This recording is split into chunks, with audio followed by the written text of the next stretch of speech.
Biz bugün intilik aile undan 1 kilogram unga 25 gram tuz, 500 ml su qo'shib, xamirga qurib olamiz. Xamirga qurganda obdan ishlab, yaxshi tindirib olishimiz kerak.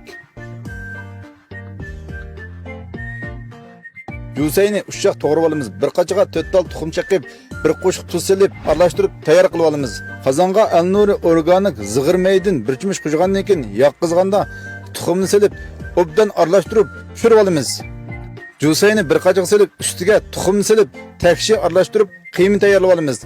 Tayyor bo'lgan xamirni ushshaq uzib olgandan keyin tavlab, nepiz jiltachib, ichiga qiyma silib, tugura tugib olamiz. Bir qachiqqa bir qo'shiq un, bir qo'shiq kraxmal silib, az miqdorda suv qo'ygandan keyin obda aralashtirib tayyor qilib olamiz. Tavuqqa azroq may tevitib, tavuq qizg'an chaqda tugib olgan tugurlarni takshi tavuqqa solamiz.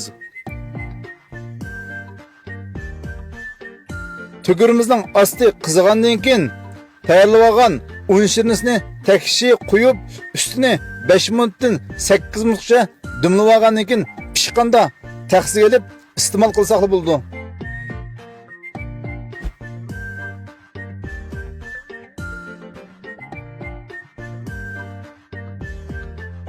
Hem çürük hem yiyişlik tav tügürsünü tayyor qildik. Yoqtirgan